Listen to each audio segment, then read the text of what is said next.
백색가전 쪽에서 실적이 영업이익이 급격히 축소가 된 부분을 빼고 그 부분은 이제 좀 눈높이가 낮춰져 있던 부분인데 어쨌든 안 좋게 나온 건 부정적이긴 합니다만 그 부분에 대해서 전장 사업의 실적이 긍정적으로 나온 부분이 굉장히 긍정적으로 해석이 되는 거예요. 자, 다시 설명을 합니다. 전체 컨센서스 놓고 보면서 지금 실적 부분이 LG전자 같은 경우에는 80조 원, 어? 작년부터 해서 80조 원. 이게 대부분 다 어디서 나와요? 그냥 다 백색 가전이죠. 그쪽에서 다 나오는 거죠, 사실. 그러다 보니까 마진율이 안 나와요. 영업이익 마진율이 80조 원의 매출이 나오는데 영업이익은 3조 5천억이다. 반도체 같은 경우 영업이익 어마어마하죠. 이거는 너무 심각하다고 해야 되나? 어찌됐건. 근데 매출만큼은 전체 LG그룹을 이끌어가는 브랜드 가치 LG야라는 83조씩 내는 우리나라 업체 없다 그랬잖아요. 결론적으로 이 영업이익에 대해서는 판관비 부분이 가장 많은 부담이 되는데 조금만 판관비가 많이 들어가도 영업마진 훅 준단 말이에요. 결론적으로 하여간 결론적으로 그렇기 때문에 앞에 선대 회장님들께서 핸드셋 사업이 엄청나게 오랜 기간 동안에 적자 사업으로 곤두박질 쳤어도 핸드셋 부분을 포기하지 못하고 가져갔던 거는 핸드셋만큼의 적자가 나오더라도 성장성을 가져갈 수 있는 사업. 반도체 뺏긴 거를 그룹 차원에서 그렇게 통탄한다라고 표현을 하고 있습니다. 반도체 뺏긴 거. 현대 하이닉스 쪽으로 이제 넘어갔잖아요. 그 당시에 IMF 당시에. 그 핸드셋 사업을 이번 최고 경영인께서 들어서면서 핸드셋 사업을 정리를 했죠. 과감하게 정리를 하고 그렇게 되면서 적자가 크게 축소가 되고 뭐 흑자 전환이 되고 굉장히 좋아졌단 말이에요. 지금 보세요. 이게 PBR, PER이 IT 종목이라고 했을 때. 근데 사실은 백색 가전을 IT로 설정하기엔 조금 애매한 부분이 있는데 어찌됐건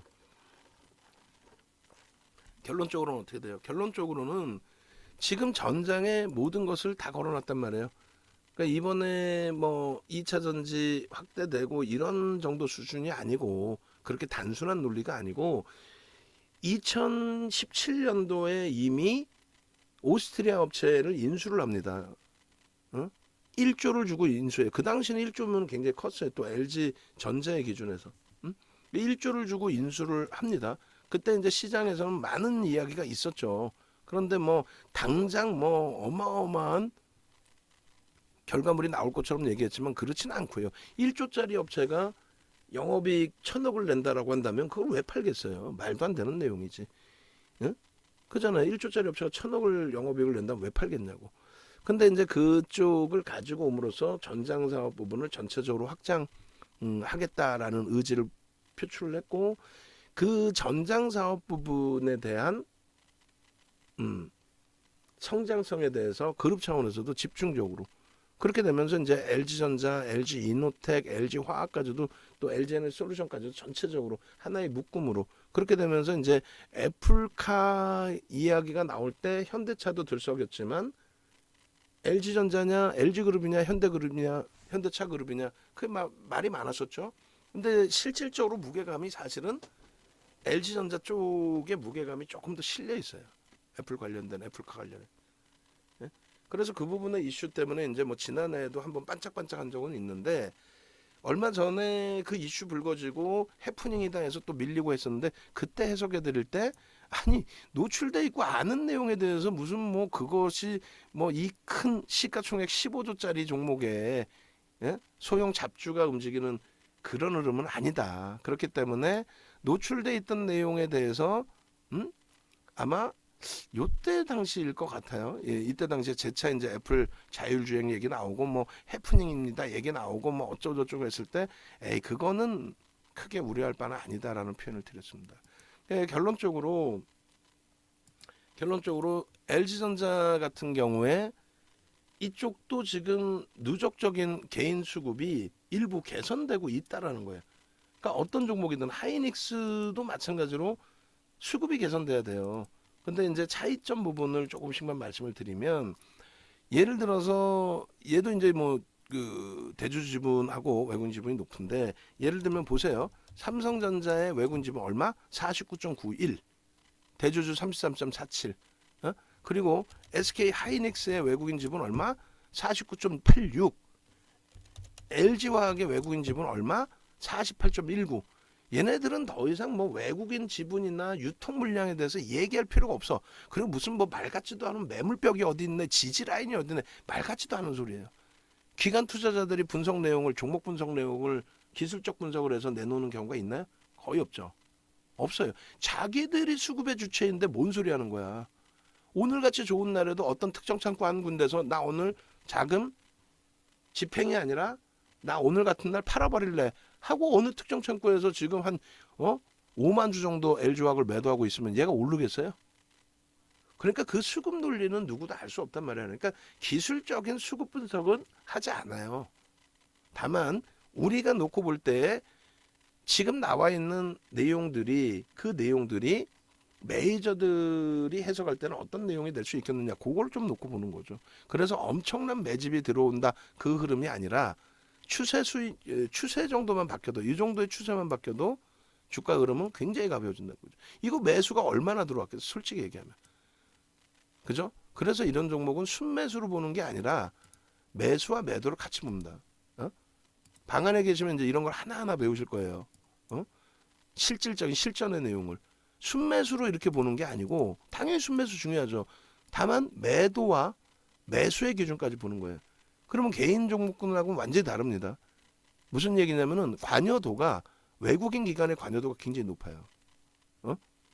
개인들 종목은 오늘 뭐 다올 인베스트 이런 애들은 매물벽이라는 게 있죠. 왜? 들어올려 놓고 고점에서 다 때려버리면 유통 물량 싹 잡아 끌어올려 놓고 위에서 때려버리면 그게 매물이지. 얘는 유통 물량이 많잖아. 아까 그 극대용주 대비.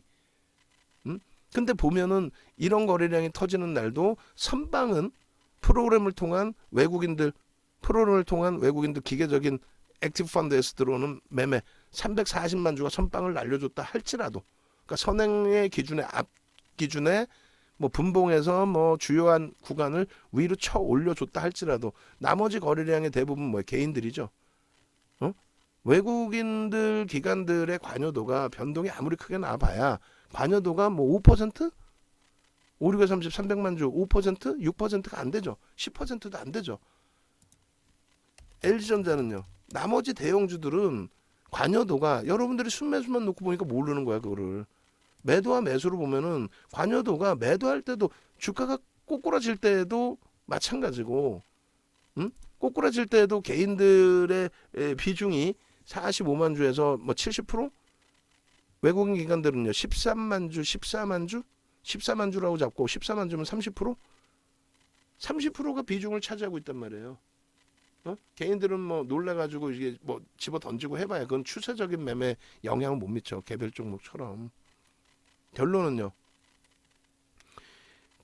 외국인 기관의 손바뀜 속에서의 추세 부분이 어느 쪽으로 나오냐 매수 강도가 거기에 누적 수급이 이왕이면 들어오면 좋겠다. 그러니까 누적 수급의 퍼센테이지는 얼마 안 되더라도 퍼센테이지는 얼마 안 되더라도 손바뀜 속에서 매수하는 쪽이 우상향으로 매수를 잡아주고 있는 거죠. 그게 대표적으로 이제 카카오 같은 경우에 매집은 그 이전에 다 끝났는데 이때 당시에 사상 최대치 매집이 들어왔었거든요. 코로나19가 완전히 긍정적인 매수 기회를 한 번 더 준 거죠. 코로나19가.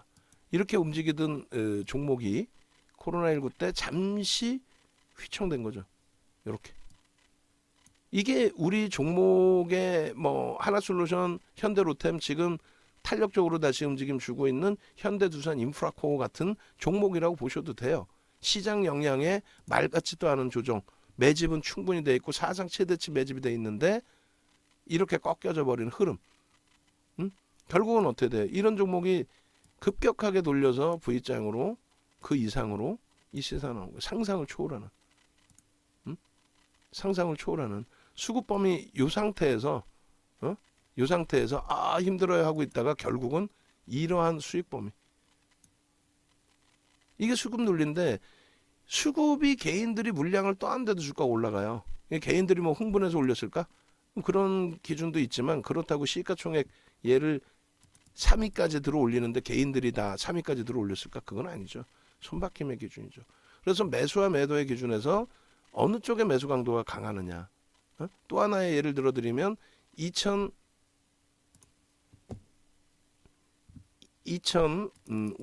2007년까지의 시장의 흐름이에요. 외국인들이 사야 시장이 올라간다? 거짓말하지 말라 그러세요.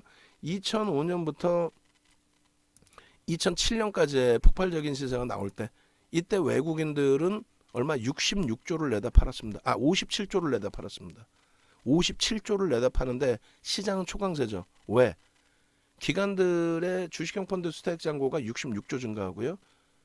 그리고 국민연금의 자금집행 비율을 크게 늘렸죠. 20%까지 확대한다.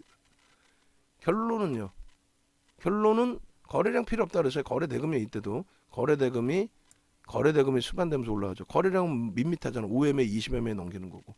결론은 외국인들이 57조 파는데 시장은 초강세가 나옵니다. 그러니까 손바뀜의 흐름과 방향성을 어느 쪽으로 주느냐. 마지막으로 하나 더 볼까요? 마지막으로 하나 더 보시면 이게 수급이 어차피 안 나오겠다. 볼 필요 없겠다. 삼성전자의 기준인데 뭐 안 나오더라도 설명을 드리면 삼성전자의 기준에 2016년도, 2017년도 요 흐름 있죠. 그러니까 반도체 업황이 어마어마하게 크게 개선됐을 때 요때의 기준에 주가가 왜 올라요? 사상 최대치 고점을 왜 뚫어요?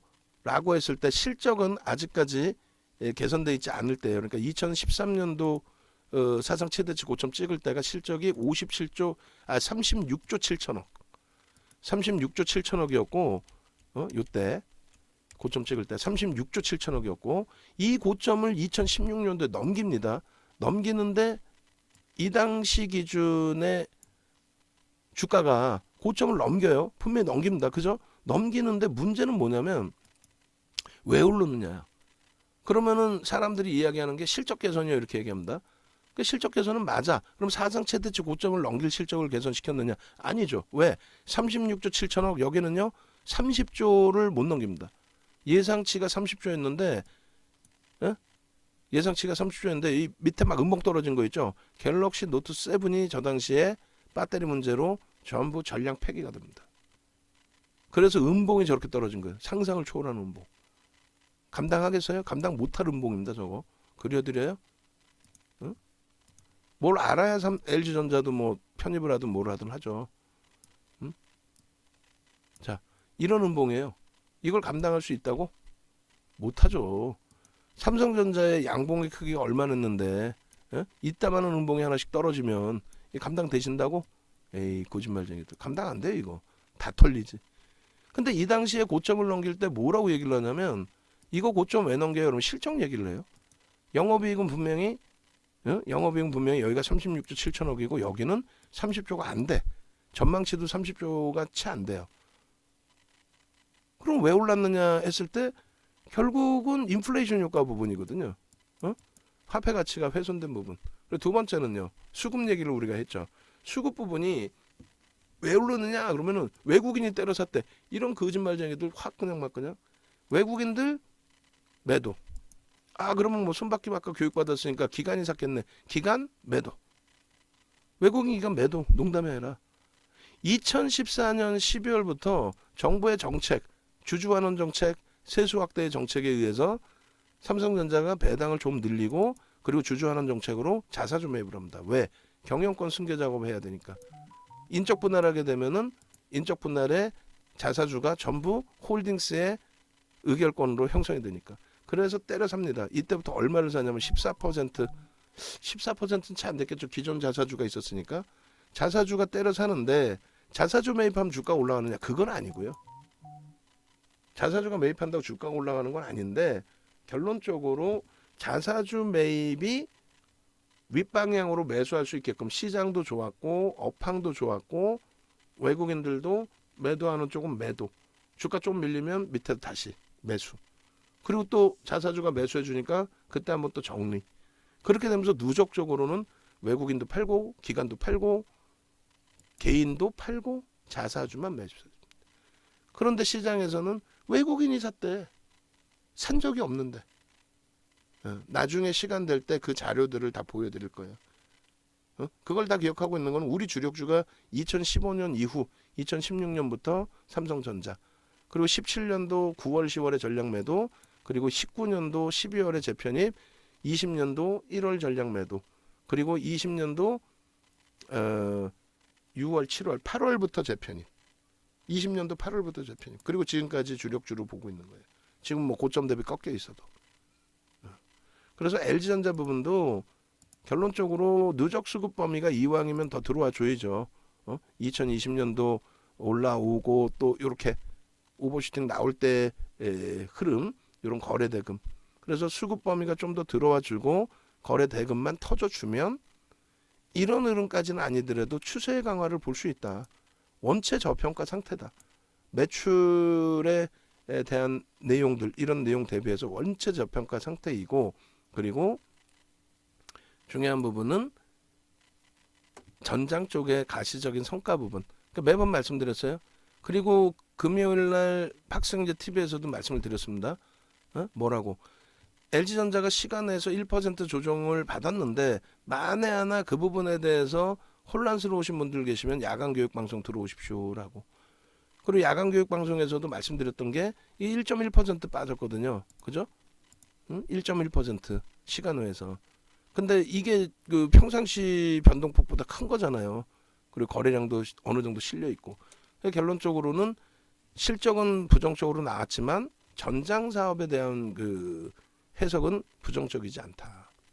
월별은 아직 멀어요. 거래가 더 실려야 되는 게 더 확인이 돼야 됩니다. 근데 주별의 기준에서도 사실 시장에 거래대금 5조를 찍으면서 주별의 거래대금도 상당히 제한적으로 형성이 됐어요. 근데 지금의 기준에서는 망치형으로 볼 거냐 잉태형으로 볼 거냐 해서 제 기준에서는 뭘로 본다 그랬습니까? 이런 경우에 잉태형으로 봅니다. 상승 잉태 확인형으로. 왜 그러냐면 망치형의 기준에 우리가 제대로 배우시면요. 캔들의 매수 구간 또 차익 실현 구간 손절 구간이 여러분들 모르시잖아요. 교육 자료 아까 말씀드린 그 교육 자료에 명확히 나옵니다. 전제 조건에 대해서도. 여기도 매수예요. 지금에 와서 매수다 이게 아니라 망치형의 기준은 캔들의 크기가 그러니까 어떤 캔들의 패턴이든 패턴의 형성이 되기 위해서는 평상시 변동성 대비 1.5에서 3배 정도가 나와야 된다. 최소 범위. 예? 그리고 거래가 실려야 된다. 5MA, 20MA 거래를 싣고 망치형의 경우는 색깔하고 상관없다. 그렇게 해서 돌려질 때 흐름에 망치형의 기준이 설정이 됐고 그 다음에 양봉의 기준들. 그리고 이제 꼬리 달리고 내려올 때의 기준에 개별 매매가 원활하신 분들은 이런 데서 이제 정리 기준이 잡히는 거죠. 저런 데서. 그리고 지금의 기준에서 설정 범위 잡아드리는 그 기준점은 그리고 요게 이제 하락 장악형의 기준이 되겠죠. 그러니까 이런 기준에 이제 개별 매매 기준에서 설정 범위를 다 잡아갈 수 있어요. 전체 전략에서는 주력주에서의 기준을 그대로 유지하면서 가지고 갑니다. 그러니까 여기서도 예를 들면 장악형의 편입 조금 거래량이 아쉽기도 하고 전체 거래량 전체 시장에서 관심을 가질 수 있는 거래량 수준이 아니고 그다음에 매직 계상 매직 시그널 소나 모멘텀 차트의 기울기도 그러니까 이동 평균선의 기울기도 제한적이긴 했습니다만 저 부분을 일단은 장악형으로 인식한 부분은 거래량의 수반에 대해서 여긴 중립이었죠. 이평선은. 그리고 요 자락이 깨지면 역시나 마찬가지로 개별 기준에서 매도. 왜 자꾸 개별이라고 표현을 하느냐라고 한다면 우리의 기준에서는 이 종목을 주력주이기 때문에 어지간해서는 들고 간다. 왜냐하면 기술적인 범위가 아니라 펀더멘털적인 범위로 접근하는 기준이기 때문에 시장의 조정에 연동되어 있는 흐름이라서 그리고 패턴의 기준에서는 이런 때 하락 기준 설정 범위에 매도의 기준이 잡히는 거죠. 그 재매수의 기준은 예를 든다면 기술적으로 철저히 대처해서 재매수의 기준을 설정한다. 그러면 사실상은 요 캔들의 범위가 되겠죠. 요 캔들의 범위 이게 작지는 않으니까 무슨 얘기냐면 요 기준에 망치형이 떴을 때 기준, 요 기준에. 근데 뭐 저 부분을 뭐 솔직히 거래가 어마어마하게 터진 게 아니기 때문에 제한적인 범위라고 한다면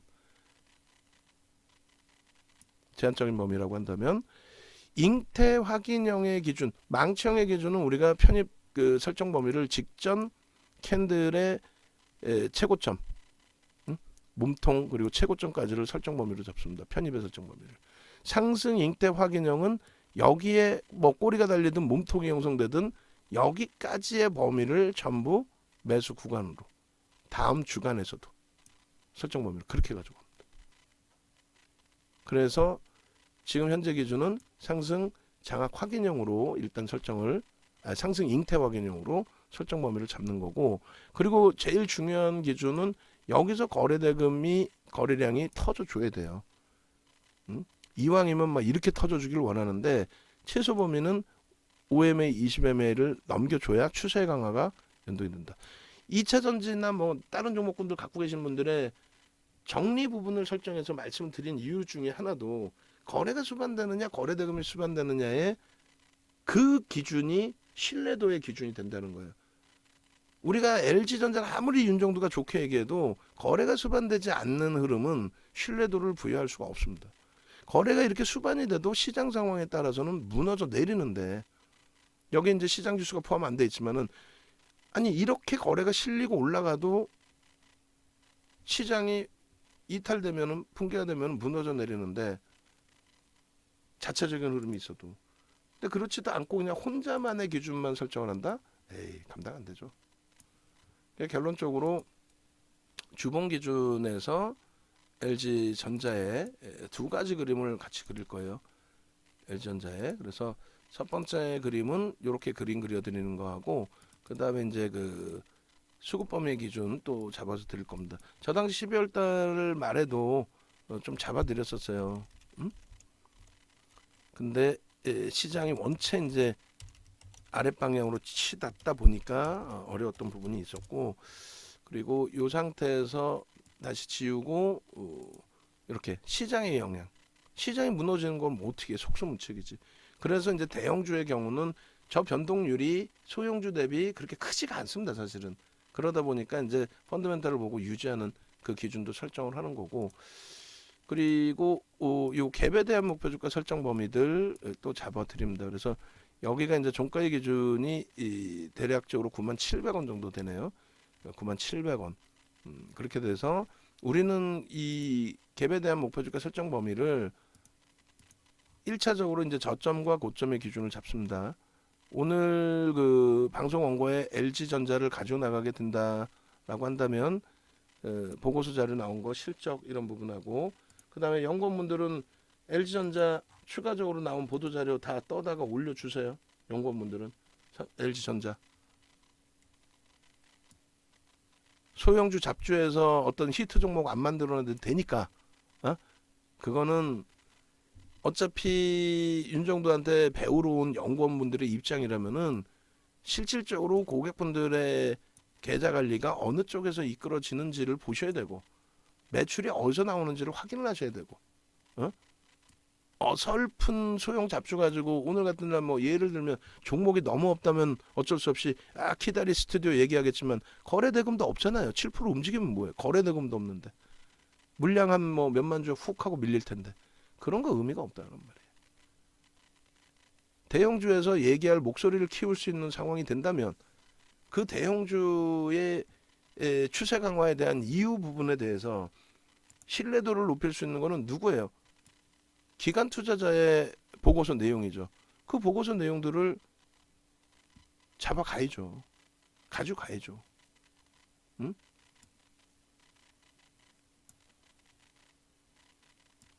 보고서 자료 더 찾으세요. 더 찾아서 당연히 올려주셔야 되는 게 맞고, 그렇게 해서 기술적인 부분들을 우리는 보강해서 설정을 해드리는 거예요. 나머지 기술적인 부분 이외에 심리적인 부분, 뭐 심리적인 부분도 포함되죠. 지금 실적에 대한 해석 부분, 그리고 기본적인 펀더멘탈에 대한 부분은 증권사 보고서 그걸 참조해서 해석을 해드리는 거고, 기술적으로 그러면 갈 수 있는 위치냐라는 부분은 그건 윤정두가 기술적 분석을 통해서 이렇게 갭에 대한 목표 주가 설정 범위나 이런 부분을 잡는 거죠. 그렇게 해서 10만 500원, 9만 500원, 10만 그러면 최고점이고 저점으로 따지면 7만 7천 원이니까 13,000원, 13,000원이니까 10만 3천 원, 10만 5천 원까지도 되겠네요. 10만 3천 원, 10만 3천 원, 오케이. 그렇게 해서 주봉의 기준의 목표 주가 설정 범위가 형성이 되는 겁니다. 그러니까 일봉으로도 똑같이 갭에 대한 목표 주가를 설정할 수 있습니다. 그럴 경우는 이렇게 요 높이만큼의 기준이 되겠죠. 그 내용도 윤정두 기분 좋다고 하는 게 아니라 윤정두의 도서 내용에 다 들어가 있다라는 거죠. 윤정두가 기분 좋다고 어느 날은 목표 주가가 이렇게 되고 어느 날은 저렇게 되고 그게 아니라, 그래서 지수의 흐름에 있어서의 기준점 11월 이후로 볼게요. 11월 이후 그 다음에 지수 기준점도 같이 놓고 볼게요. 그렇게 하고 이 부분을 좀 잘라놓고 여기서 형성될 수 있는 97,000원의 위치와 그리고 목표주가 설정 범위의 기준에 의미 있는 전저점의 기준을 설정을 잡고 그렇게 해서 목표주가를 설정한다면 7,000원이 되겠네요. 그럼 97,000원 그 기준이 일단은 목표주가 설정 범위의 기준이 될 겁니다. 그죠? 97,000원, 98,000원 정도 되겠네요. 98,000원 수준. 갭에 대한 목표주가가. 이 부분에 대해서 갭에 대한 목표주가에 대해서 자료들이 있어요. 그렇죠. 뒤지면 많이 나와. 이걸 왜 안 뒤져? 다른 거 소용 잡수하지 말고 저만 해상도가 이렇게 뜨나요? 해상도 이거 좀 좋게 받아볼 수 있는 기준 주시고 그렇게 해서 뭐 여러 내용들을 한번 여러분들도 쭉 읽어보셔야 돼요. 전장 VS 아까 말씀드린 전장 매출의 기준이 성장성을 지속했다. 그것에 대해서 가장 크게 이슈가 된 거예요. 영업 마진율이 나올 수 있는 범위. 그렇게 해서 지금 이 정도로 녹화 뜨고 있으면 LG전자 문자 사인 나간 거 더 캡처해서 주셔야 되는 거 아닌가? 다른 거 뭐 정신없이 돼 있더라도 12월 22일 이후에 매수 사인이 없나요? 없어서 그런 건가? 오늘자 매수 사인 같이 주셔도 되죠. 이 정도로 LG전자를 지금 30분 이상을 녹화를 뜨고 있으면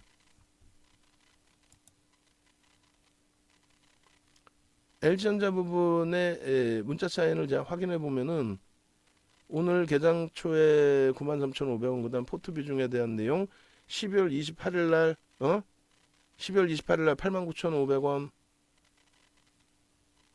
12월 27일 날 89,700원 응? 이 사람들이 정신 긴장 안 하고 23일 날 91,700원 우선적으로 준 거는 잘 줬는데 나머지 부분을 또 줘야 될 거 아니에요. 응? 녹화하고 있잖아. 뭐 다른 거 뭐 카카오뱅크든 다른 거 만드니라고 그럴 수도 있는데 일단은 녹화하고 있는 거 먼저 주세요. 그렇게 해서 LG전자 부분에 바닥 반발력 부분에 대해서 설명을 드렸는데 지금 이제 마무리를 해드리면 내용은 그렇게 많지가 않아요 사실은. 그러니까 애플과 공동협의체 뭐 이런 해프닝 이슈 그 부분들 말씀드려왔었고 밴드 최하단부에 놓여져 있다라는 거 그리고 이제 뭐 저평가 상태이긴 한데 수급이 쏠리지 않는 이유는 성장성이 결여됐다라는 거. 근데 전장 부분에 대한 성장성이 일단은 확인이 됐다라는 거. 그래서 결론적으로 중요시 놓고 보는 부분은 이 내용이죠. 수급 범위가 한 1.5%인가 될 거예요. 그렇게 많지 않아요 사실은. 그런데 거래를 수반하고 움직임을 주고 있다. 거래를. 그렇게 해서 최소 범위의 거래량을 우리는 150만 주의 기준을 설정하겠다. 최소 범위의 거래량을. 그러니까 오늘 기준에 지금 뭐 고점을 세게 들어올리지 못하다 보니까 일단은 거래가 이제 조금 둔화돼 있는 그런 모습으로 보여지지만 80만 주예요. 그렇게 된다면 35% 비중, 40% 비중, 200만 주 정도 실릴 수 있습니다. 충분히. 그렇게 해서 1차적으로 이렇게, 그리고 주봉하고 일봉의 목표 주가가 좀 차이가 있죠. 그렇게 해서 일봉의 목표 주가로는 98,000원, 주봉으로는 뭐 아까 13만 원 정도 됐나요? 그것도 다시 한번 명확히 따져서 설정을 찾겠습니다. 그렇게 해서 이제 텍스 전략까지 같이 올려서 보여드릴 텐데, 거래량 부분 150만 주 이상이 실리느냐 체크하고, 우리는 뭐 대형주가 전체가 강해서 어제 새벽에 올려드린 내용들을 하여간에 전부 다 놓고 보셔야 됩니다. 그렇게 놓고 보시고, 그 다음에 텍스 전략까지 같이 진행을 해서 놓고 볼게요. 오래간만에 텍스 전략 올려드리게 되는데,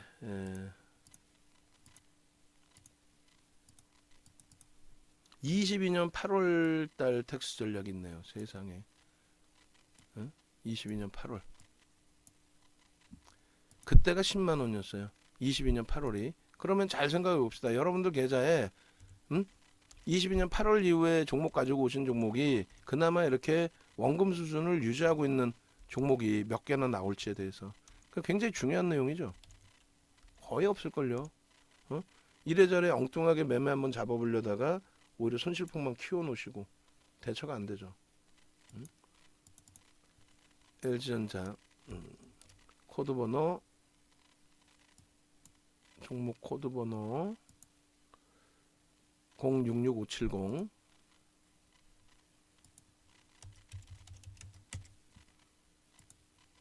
자, 그렇게 해서 현재가가 이제 캡처를 할게요. 오늘 기준에 문자 나온 게 95,300원입니다. 우리의 기준에서는 차익 실현 범위를 설정하지 않을 거예요. 다시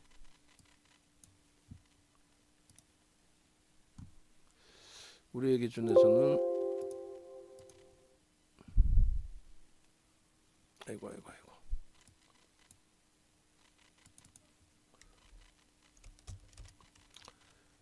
066570 편입의 기준이지 현재 위치에 뭐 차익 실현 혹은 손절 범위를 설정하지는 않을 겁니다. 오히려 분할 매수 관점에서의 기준을 잡습니다. 93,500원이었어요. 오늘의 기준은 첫 번째 문자가. 자, 그렇게 돼 있고, 그리고 이 기준의 설정 범위를 거래량 현재가, 거래대금은 뭐 원체 다들 지금 거래 터져 있는 상황이긴 합니다만, L전자의 거래대금도 순위에 최상위에 놓여져 있어요. 그리고 이렇게, 그리고 고가, 말도 안 되게 시장의 흐름이 흔들려서 시가까지 밀린다면 시가까지 다 편입의 기준으로 설정을 잡습니다. 그만큼의 그 꼬리 달리는 변동성이 나올 가능성은 제한적이고요. 뭐 이렇게 해서 기준을 잡습니다. 차익 실현 범위는 설정하지 않아요. 나는 무조건적으로 이번에 한번 정리를 하겠다라는 기준을 설정한다면, 그렇다면 이제 뭐 5% 정도의 등락 범위. 이렇게 그렇게 해서 이렇게 기준을 잡습니다. 결론적으로 뭐 다 같이 오르기 때문에 이 종목군들별로 내 종목도 오르는데 뭐가 이렇게 될 수 있어요. 하루하루 지나고 보세요. 우리 종목에서도 내 종목도 오르는데 다른 종목도 오르는데, 근데 거래가 실린 종목이 어느 정도냐를 봐야 돼요. 하이닉스도 이제 거래가 실리고 있어요. 지금 11시 기준에 35%의 기준, 뭐 40%의 기준, 그렇게 잡았을 때 400만 주 수준의 거래가 실릴 수 있어요, 없어요? 있죠. 하이닉스 문자 나가는 거지. DB하이텍도 아주 좋아요. 근데 거래 대금이 없습니다. 개별적으로 갖고 계신 분들은 그런 거 염두에 두셔야 되고. 결론은 내 종목도 오른다니까. 지수가 올라가면 안 오르는 종목이 없어. 다 오르지. 안 오르는 게 이상한 거지. 휴마시스 이런 애들 종목이라고 보나? 교육용으로 뭐 언급이나 하는 거지. 장 좋은데 휴마시스 대박 나셨네 할까? 키다리 스튜디오 거래대금 130억짜리 오늘날 대박입니다 할까요? 에이. 결론적으로 실질적인 매매가 될 수 있는 종목의 기준에서 포트를 구성하자라는 얘기예요. 그러니까 하이닉스 쪽도 하여간에 그 전략 올릴 때에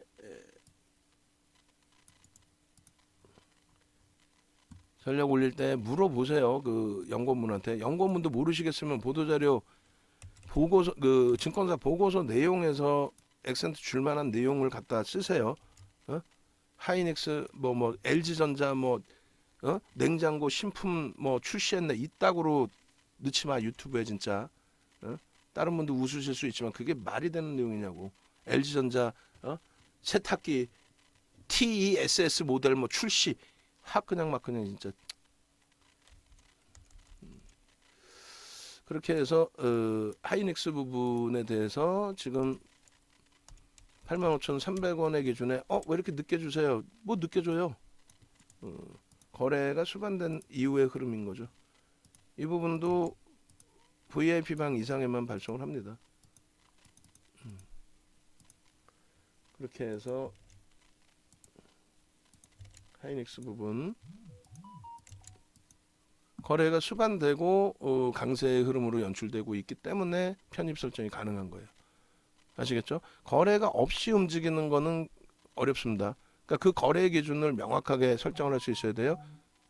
방산주 우리 비중도 높지만은 거래가 없잖아요. 거래 대금이. 그렇게 설정하는 겁니다. 자, 그래서 LG전자마저 이제 그 매직 계산기 부분 보고 빨리 마무리 짓고 다른 종목 봐야 되면 추가적으로 보고 여러분들 가지고 계신 종목군들도 전략을 세워야 된다면 그 전략 기준 잡을게요. 그리고 이렇게 11시 매직 계산기 기준에 14분 전략 현재가 부분이 95,200원 이게 8월달 가격이에요. 10만원이 다 왔죠. 고생 끝났고 15조 5,793억원 거래량 부분이 그때 당시보다는 너무 축소되어 있는 부분이에요. 사실상은 거래량이 이렇게 그래도 최근 거래에 대비해서 많이 실려 있는 겁니다. 전체 시장의 거래대금 감안했을 때. 그 다음에 이제 거래대금 최상위 부분으로 지금 놓여져 있죠. 그렇게 해서 거래대금 상위.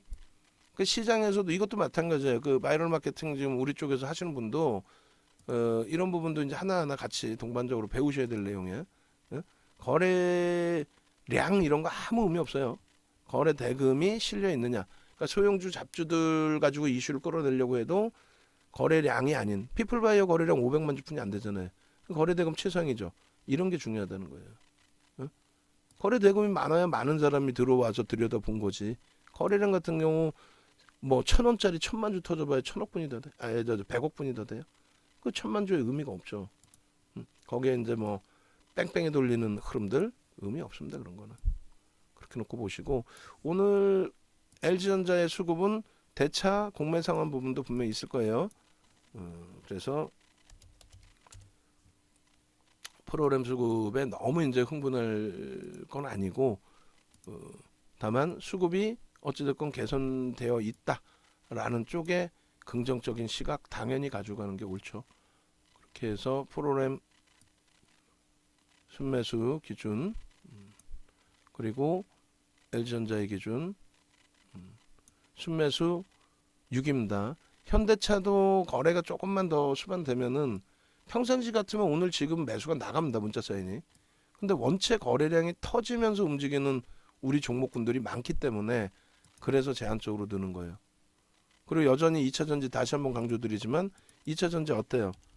LG에너지솔루션의 흐름도 2%대 좋긴 합니다만 거래가 제한적이죠. 그리고 평상시에 나타냈던 등락률 대비해서 제한적이에요. 주도력은 조금씩 떨어져 있다.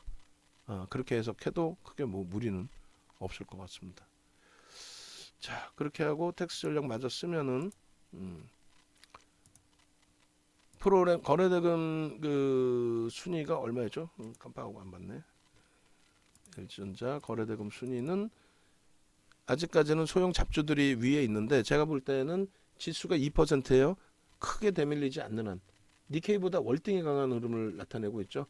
크게 대밀리지 않는 한 여기에 있는 다올, 셀바스 AI, 피플바이오 이런 애들 거래대금 다 이제 둔화될 겁니다. 어. 크게 지수가 밀리지 않는 한. 그러면 대형주들의 기준에서 거래대금이 조금씩 더 실릴 거예요. 고점이 조금씩 넘겨지면서. 그럴 가능성이 높아요. 어쨌건 1, 2, 3, 4, 5, 6, 7, 8, 9, 12. 거래대금 12, 그 다음에 프로그램 순매수 5위였나요? 6위? 오케이. 거래대금 12, 프로그램 순매수 5위. 오래간만에 거래대금 프로그램 순매수 순위에 들어온 거예요. 오래간만에. 그렇게 해서 11시 지금 22분 기준입니다. 그리고 고점이 95,500원입니다. 재차 95,500원 돌파하면은 추가 편입에 대해서 고려를 할 거예요. 1% 등락 범위 죄송합니다. 95,500원은 추가 편입이 아니군요. 그래서 1% 이상 1.5% 등락일 때 편입 기준 설정을 하고요. 요건 이제 형식적으로 드리는 거예요. 형식적으로 차익 실현의 범위는 아닙니다. 우리는 형식적으로 94,500원 차익 실현 변동성 매매 짧게 끊어가시겠다 하시는 분들의 기준에 요 흐름이다. 그러니까 요것도 헷갈려 하시는 분들이 많아요. 차익 실현 하나요? 이렇게. 아닙니다라고 말씀드리는 거고, 그거를 이제 나중에 좀 배우시면 되고. 5.29% 재돌파, 1조 이상 10% 상승 편입, 시가 대비해서 3분의 1 점이 94,200원 편입, 2분의 1 기준이 93,600원, 여기도 밀리면 편입. 의미 있는 거래량 지금 현재 기준에서는 200만 주까지 잡고 싶은데 원래 100만 주만 잡아도 돼요, 사실은. 근데 150만 주 변동성 기준에 150만 주 이렇게. 그리고 갭에 대한 목표 주가 설정 범위를 잡습니다. 그렇게 해서 갭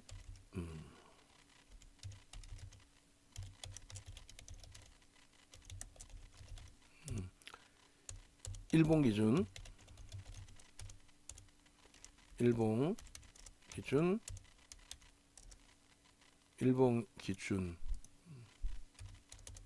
기준 가격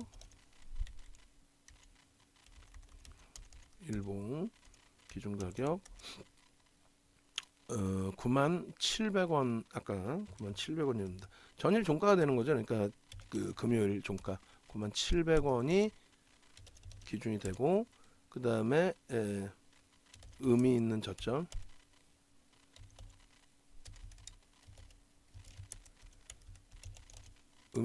가격이 조금 전에 이제 일봉 잘랐을 때 기준에서 놓고 보면 될 것 같아요. 그렇게 해서 요 바로 직전에 이제 저점 부분을 기준을 잡습니다. 83,500원. 그리고 주봉 기준, 그래서 이제 두 가격의 차, 가격 차 이 꼴은 얼마가 되죠? 7,200원이 됩니다. 목표 가격 기준은 저 7,200원을 97,000원에 포함을 시켜요. 그래서 97,900원, 98,000원 정도 되는 거죠. 그렇게 해서 목표. 그 다음에 일봉 돌파 갭으로 설정합니다. 돌파 갭.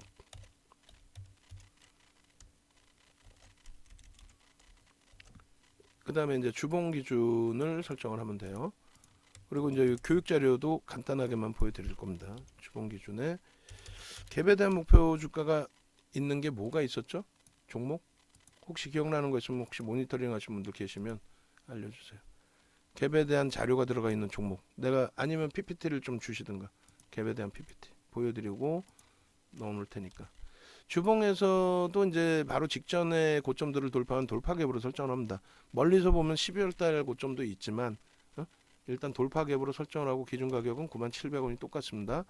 그렇게 하고 저점 부분을 LG전자 주봉 아까 어디서 잘랐죠? 한번 다시 봅시다. 다시 보시고, 저는 눈이 아플 정도예요. 여러분들 걱정 안 하셔도 제가 다 옆에 보고 있어요. 창으로. 그래서 주가가 어떻게 움직이고 있는지 우리 주력주들 편입 기준 설정을 잡을 위치인지 다 해석하고 있으니까 크게 걱정하시지 않으셔도 됩니다. 그렇게 하고 이제 저저점까지 잡았어요. 77,300원까지 주봉에. 그렇게 해서 77,300원.